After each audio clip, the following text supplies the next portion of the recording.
Hello students, myself Dr. Sister Manju Topo from Holy Cross Women's College Ambikapur. मैं आप सभी को इस क्लास में हार्दिक अभिनंदन करती हूँ। I welcome each one of you and this class. मैं आपको पढ़ाऊँगी विपणन शोध यानी कि मार्केटिंग रिसर्च और इसका यूनिट 4 में आपका दिया हुआ है डाटा एनालिसिस या तो समांकों का विश्लेषण। आप यूनिट देख लीजिएगा। और आज हम पढ़ाएंगे आपको समांकों का विश्लेषण या तो हम बोलते हैं आपको डाटा एनालिसिस। डाटा आप सभी जानते हैं, समांक क्या होता है, डाटा या तो आंकड़ा बोलते हैं। और विश्लेषण क्या चीज़ होती है, विश्लेषण को हम बोलते हैं इंग्लिश में एनालिसिस, माने कि विश्लेषण करना या तो हम कहेंगे उसको व्याख्या करना या तो वर्णन करना या तो इंटरप्रेट करना। और ऐसा इंटरप्रेट करना, ऐसा व्याख्या करना जिससे कि हम बहुत सरल तरीके से किसी भी चीज़ को समझ सकें।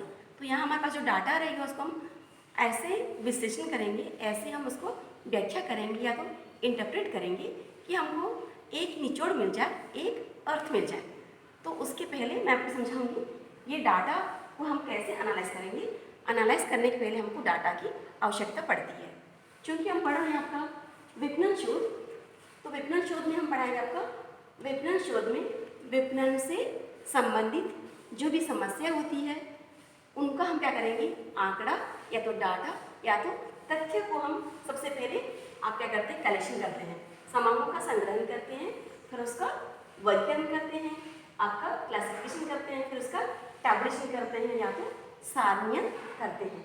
लेकिन किसी भी मार्केट के विषय में जो संबंधित समस्या होती है उसको आपका डाटा को इस तरह से कलेक्शन करना, क्लासिफिकेशन करना या तो टैबुलेशन करना समस्या का समाधान नहीं है।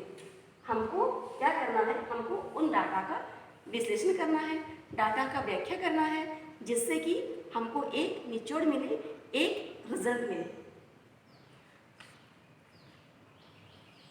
आप एक शोधकर्ता को इसका विश्लेषण करना अति आवश्यक है, क्योंकि बिना विश्लेषण का हमारे पास में कोई रिजल्ट नहीं रहता है। और इसको समझाने के पहले मैं आपको ये एक डाटा दिखा रही हूँ तो आपको समझ में आ जाएगा। यहाँ देख लीजिए, आपका हिंदुस्तान लीवर लिमिटेड का मैंने एक समन दिया है। आपका दिया हुआ विक्रय है वर्ष ईयर फ्रॉम 1999 टू 2004। आपका 2001, 2, 3 और 4 तक के यहाँ पर जो विक्रय हुआ है आपका साबुन, सोप का और टूथपेस्ट का और घी का। हमारे पास में यहाँ आपको दिख रहा है आपका साबुन का दिया 50, 75, 60, 70 एंड 75 एंड 90। और उसमें देखिए 20 का, 30 का, फिर यहाँ पर आगे देखिए 20, 25, फिर 35 और यहाँ घी का देखिए आपका 10, 12, 15, 10, 10 एंड 9 और योग। तो यहाँ हम देख रहे हैं 420, 145, 66 और 631। ये हमारे लिए एक डाटा का काम कर रहा है, समांक का काम कर रहा है। तो यहाँ पर जो शोधकर्ता होता है, जो रिसर्चर होता है, वो क्या करेगा, यहाँ हम देख रहे हैं इसमें साबुन की बिक्री और टूथपेस्ट की बिक्री में यहाँ आपका वृद्धि हुआ है। देखिए अंकन में 75 से आपका 70, 75, 90 आया है और 20 से आपका है यहाँ पर आगे देखिए, यहाँ पर भी कुछ बढ़ा हुआ है। लेकिन घी में देखिए 10, 12 से होकर के यहाँ पर देखिए ये घी की बिक्री में कमी आ रही है, गिरावट आ रही है। तो एक शोधकर्ता की जिम्मेदारी क्या रहेगी, वो देखेगा कि इसमें तो अच्छे खासे बिक्री हो रहे हैं परंतु घी के डिमांड में कमी आई है। इसका कारण क्या हो सकता है, क्यों लोग घी का प्रयोग कम कर रहे हैं। इसके बहुत सारे कारण हो सकते हैं। एक कारण हो सकता है कि घी का मूल्य बहुत ज़्यादा होगा, या तो घी की क्वालिटी अच्छी नहीं होगी, या तो लोग घी के विषय में जानते भी नहीं होंगे। तो बहुत सारे कारण हो सकते हैं कि घी के विक्रय में क्यों कमी आ रही है। तो एक अनुसंधानकर्ता क्या करेगा, इसको पूरा अध्ययन करने के बाद एक क्या करेगा, डाटा का विश्लेषण करेगा, उसका एनालाइज करेगा। तो हम देखेंगे कि आपका इसकी बिक्री होने का क्या कारण है और इसकी बिक्री में कमी होने, गिरावट होने की क्या कारण है, वो हमें डाटा एनालिसिस ही बताएगा। तो मैं कहती हूँ कि आपका जितने भी आपका भौतिक विज्ञान की तरह आपका जितने भी अन्य विज्ञान होते हैं उनके लिए भी आपका वैज्ञानिक विश्लेषण करना बहुत जरूरी होता है। इसके विषय में बहुत एक प्रसिद्ध गणित शास्त्री आपके यहाँ पर दिया मैंने आपका पीएन का कहना है कि आपका निर्माण पत्थरों से होता है, वैसे ही आप देखोगे कि साइंस का निर्माण समांकों या तथ्यों से होता है। लेकिन आपका ये मैंने समझा था, समांकों का संकलन वैसा ही विज्ञान होगा जैसा कि पत्थरों का ढेर से मकान नहीं बनेगा। कहने का क्या तात्पर्य है कि हमारे पास जो संबंध रहते हैं, जो डाटा उपलब्ध रहता है, जो आंकड़ा रहता है, उसका हमको विश्लेषण करने की आवश्यकता होती है। और विश्लेषण करने से हमको क्या मिलता है, एक नया ज्ञान मिलता है, अंतर्दृष्टि मिलती है। और हमारे लिए जो नया अंतर्दृष्टि मिलेगा या तो ज्ञान मिलेगा, वही हमारे लिए क्या बनेगा, अनुसंधान के लिए एक ठोस आधार का काम करेगा। तो हम सबसे पहले देखते हैं कि आपका हम कैसे समांकों का विश्लेषण करते हैं, कौन कौन से विधि हो सकते हैं या तो कौन कौन सा तरीका है जो कि हमको डाटा को विश्लेषण करने में हेल्प करते हैं, मदद करते हैं, जिससे कि हमको क्या मिले, एक हमको नया ज्ञान मिले या तो अंतर्दृष्टि मिले, जो कि हमारे अनुसंधान का सार होगा। तो उसको बताने के पहले मैं आपको बताना चाहूँगी ये इसकी तैयारी हम कैसे करते हैं। सबसे पहला देखिए, यहाँ पर समझा रही हूँ आपका, यहाँ समग्र विश्लेषण की तैयारी होती है वो इस तरह से होती है। यहाँ देखिए समग्र विश्लेषण की तैयारी हम कैसे करते हैं। सबसे पहले हम लेते हैं आपका द्वितीयक समग्र की जांच करते हैं, या तो हम बोल देंगे स्क्रूटनी ऑफ सेकेंडरी डाटा। तो इसमें आप देखोगे ये सेकेंडरी डाटा जो होता है, आपको मालूम होगा ये किसी व्यक्ति या किसी संस्था से एक शोधकर्ता क्या करता है, इसका संग्रहण करता है, कलेक्ट करता है। अब इसमें क्या करेगा, इसकी कैसे जांच करेगा, वो देख लेगा कि जो डाटा है, जो समग्र है, वो पर्याप्त है कि नहीं, उपयुक्त है कि नहीं, कि और आप देखोगे, और साथ साथ में जितना चाहिए होता है उतना है कि नहीं, इसको देख लेगा। और ये भी वो देख लेगा कि उसने जो डाटा जमा किया है वो कैसे समय में जमा किया है, कहीं ऐसा तो ना हो कि वो सॉरी असामान्य दशा में तो इसका कलेक्शन नहीं हुआ है, या फिर ऐसा ना हो कि जो अनुसंधान करता है कहीं परिस्थिति से या फिर व्यक्ति से वो बायस तो नहीं है, यानी कि पूर्वाग्रह तो नहीं है। इसकी हम क्या करेंगे, इसमें जांच करेंगे। जो हमारे पास डाटा है, समग्र है, आंकड़ा है, हम उसको जांच करेंगे, ये पर्याप्त है, ये डिपेंडेबल है कि नहीं, उस पर हम भरोसा रख सकते हैं, नहीं रख सकते हैं, और इससे हमको कोई रिजल्ट मिलेगा इत्यादि की हम इसमें जाँच करते हैं, द्वितीय समग्र की जाँच। जब ये कार्य पूरा हो जाता है हम आगे जाते हैं प्रश्नावली की जांच करना, या तो हम बोलते हैं उसको चेकिंग ऑफ क्वेश्चनर। तो प्रश्नावली की जांच में आप क्या करेंगे, कहीं कोई प्रश्नावली या तो आपका जो क्वेश्चनर है कहीं अपूर्ण तो नहीं है, अधूरा तो नहीं है, हम उसको देख लेंगे और देख लेंगे कि प्रश्नावली हमको सही समय पे आया है कि नहीं आया है, और कहीं कोई हमारा पेज छूट तो नहीं गया है, उसको हम देख लेंगे यहाँ पर प्रश्नावली की जाँच में। और तीसरा होता है हमारा आपका समांकों का संपादन, इंग्लिश में कहते हैं हम एडिटिंग ऑफ डाटा। तो एडिटिंग ऑफ डाटा का मतलब क्या हो, हम इस दोनों प्रोसेस को कंप्लीट करने के बाद में हम समांकों का संपादन करते हैं।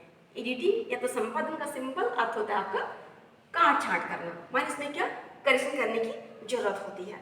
तो प्रश्नावली को हम काट छांट करने के पहले हम सबसे पहले उसको जो हमारा समग्र होते हैं उसको हम क्या करेंगे, बहुत अच्छे से हम उसको क्या करेंगे, समग्रों को हम क्या करेंगे, सूची में बनाएंगे। माने उसको कहते हैं आपका putting the data in order, या तो हम कहेंगे उसको समग्रों को क्रम में लगाना।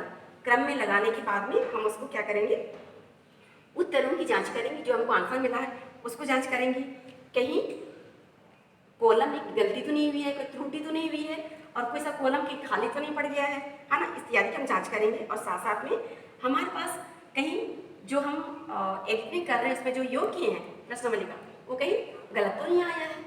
हम उतना ही सामान को लेंगे जो हमारे काम आएगी, जितना भी अनावश्यक सामग्री हमारे साथ रहेगा उसको हम उसको हटा देंगे, उसको हम डिलीट कर देंगे। और उसके साथ साथ में हम ये भी देखेंगे कि जो प्रश्नावली या अनुसूची की संख्या निर्देशन मात्रा से कि कम तो नहीं है, अगर कम है तो हम उसको और जमा करने की कोशिश करेंगे, जिससे कि हमको निर्देशन मात्रा मिल जाए। उसके बाद भी हम देखेंगे आपका नेक्स्ट है हमारा सूचयन या संकेतन, या उसको बोलते हैं आपका कोडिफिकेशन।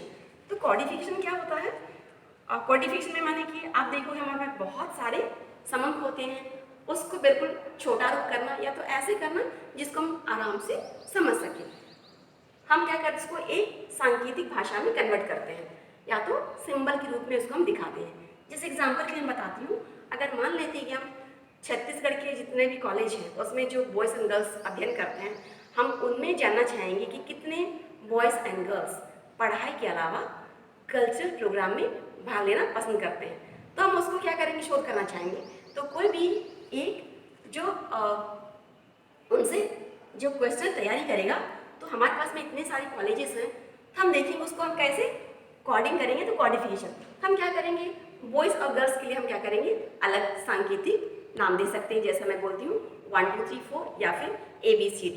तो हम पूरा कलेक्शन करने के बाद हम क्या करेंगे, बॉयज़ के लिए मान लेते कि एक सांकेतिक भाषा 1 दे देंगे और गर्ल्स के लिए 2, या तो हम बॉयज़ के लिए A दे सकते हैं, फिर हम गर्ल्स के लिए B दे सकते हैं। तो उसको बोलते हैं आपका कॉडिफिकेशन। ये कॉडिफिकेशन हमारा बहुत सारे समक होते हैं उसको छोटा बनाने में हेल्प करता है। उसके बाद में और हमारा काम बहुत ईजी भी हो जाता है। नेक्स्ट हमारा आपका है प्रतिवेदन तैयार करना, या तो इसको बोलते हैं ट्रांसक्राइबिंग। प्रतिवेदन का सिंपल अर्थ होता है रिकॉर्ड करना। जो भी हमारे पास समक आए हैं उनका हम क्या करेंगे, रिकॉर्ड करेंगे। ओके, प्रतिवेदन तैयार करेंगे। और प्रतिवेदन तैयार करने के लिए हम, ये प्रतिवेदन कहाँ तैयार होता है, ये आपका कंप्यूटर में रिकॉर्ड होता है। कंप्यूटर में रिकॉर्ड हो जाता है। आप ऐसा आप देखोगे कंप्यूटर में रिकॉर्ड करने के लिए हमारे पास में बाजार में बहुत सारे सॉफ्टवेयर मिलते हैं। और वो सॉफ्टवेयर क्या क्या हो सकते हैं, आपका CAPI हो सकता है, फिर दूसरा होता है आपका CAPI और CA आपका TI हो सकता है, या और हो सकता है आपका SPSS। ये सब सॉफ्टवेयर है जो बाजार में उपलब्ध होता है। इसकी तरह हम क्या करेंगे, डाटा का एनालिसिस कर सकते हैं। इसके पश्चात हम करते हैं समकों का सारणीय, या तो हम इसको कहते हैं टैबुलेशन। तो टैबुलेशन क्या होता है, हमारे पास जो बहुत सारे विस्तृत समक होते हैं उसको हम एक टेबल के रूप में और सारणी के रूप में उपलब्ध करते हैं। और जब हमारे पास में जो पूरे समक, जो डाटा का समूह है, उसको जब हम क्या करते हैं सारणी के रूप में या टेबल के रूप में इसको प्रदर्शित करते हैं, तो हमारा काम बहुत ईजी हो जाता है। तो ये थी हमारे क्या समक विश्लेषण की तैयारी। कैसे हम, अगर हम समक को विश्लेषण करना चाहते हैं या तो एनालाइज करना चाहते हैं डाटा को, तो हमारे पास में ये इतनी सारी जानकारियाँ चाहिए, इतनी सारी तैयारी चाहिए। आपका 1 2 6 है ना। इसके बाद में हम करेंगे कैसे हम विश्लेषण करेंगे, तो इसकी विधि क्या हो सकती है।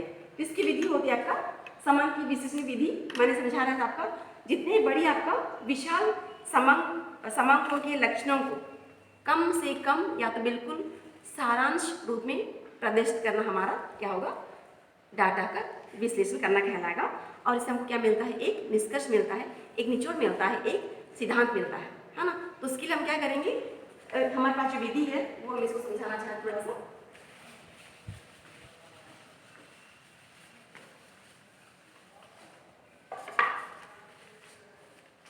सबसे पहला आपका है सांख्यिकी माध्य।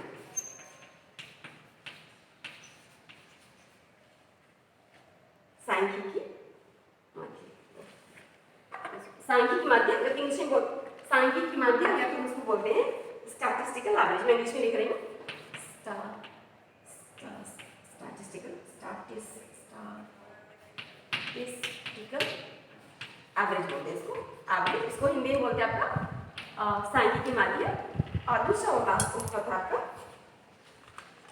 उसको बोलते हैं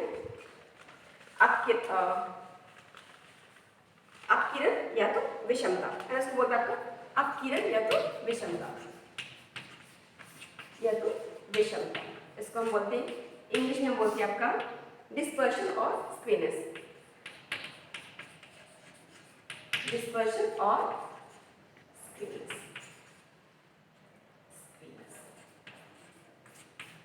तो आपका स्टैटिस्टिकल एवरेज ये बहुत हमको पता है, जितने बड़े समक होते हैं और उन समकों को हम कैसे बिल्कुल सरल और स्पष्ट रूप में, माध्यक रूप में देख सकते हैं। तो इसमें आप मेनली हम लोग देखेंगे आपका सांख्यिकी माध्य। और आप सभी को मालूम है कि सांख्यिकी माध्य क्या होता है, हम लोग एवरेज कैसा निकाल लेते हैं। तो स्टैटिस्टिकल एवरेज में हम सबसे पहले देख लेंगे आपका हो जाता है पहला आपका स्थिति संबंधी माध्य, उसमें आ जाता है आपका बहुलक और माध्य आ जाते हैं। दूसरा आपका है गणितीय माध्य, इसको बोलते हैं आपका मैथमेटिकल एवरेज। और तीसरा होता है हमारा व्यापारिक माध्य, तो डिस्पर्सल एवरेज। तो हम देखेंगे ये इसका प्रयोग हम लोग क्यों करते हैं, स्टैटिस्टिकल एवरेज का प्रयोग हम क्यों करते हैं डाटा विश्लेषण में, क्योंकि इससे हमको बहुत सारी जानकारी प्राप्त होती है। जितने भी आपका अव्यवस्थित या तो जटिल समक होते हैं उसको हम बहुत स्पष्ट और इजीली में हम समझ सकते हैं। इसके द्वारा हमको तुलना करने की सुविधा होती है, या तो ये समक हमारे लिए क्या करता है, समग्रता का प्रतिनिधित्व करता है और आपका सांख्यिकी विवेचन का आधार भी है, और ये हमारे लिए भावी योजनाओं के लिए भी पथ प्रदर्शित करता है। तो ये हमारे पास दो मेथड है, आपका स्टैटिस्टिकल एवरेज मेथड और आपका आप करेंगे तो विषमता मेथड के द्वारा हम क्या करते हैं, जो हमारा डाटा रहता है उसको एनालाइज करते हैं या तो विश्लेषण करते हैं। और इसमें आपका व्यापारिक माध्यम में आपका हो सकता है, आपका गतिमान माध्यम हो सकता है, या तो संचयी माध्यम इत्यादि का प्रयोग करते हैं। और इस डाटा एनालिसिस करने के पश्चात हमको मिल जाता है एक स्पष्ट सिद्धांत या तो एक स्पष्ट अवधारणा। इतना सब करने के बाद में हमको क्या मिलेगा, एक अवधारणा मिलेगी। अवधारणा या तो इसको बोलेंगे आपको वो सिद्धांत, अवधारणा माने उसका अवधारणा या तो सिद्धांत, प्रिंसिपल। तो इस प्रिंसिपल के द्वारा हम हमारे पास जो पहले की अवधारणा थी है ना, उसको हम गलत ठहरा सकते हैं और हम ये नए सिद्धांत को ले सकते हैं। और हमको ध्यान दें ये सिद्धांत हमारा ऐसा हो जाना चाहिए, ये हमने जो अध्ययन क्षेत्र लिया है उसको पूरा कवर करने का है और ये बिल्कुल स्पष्ट होना चाहिए।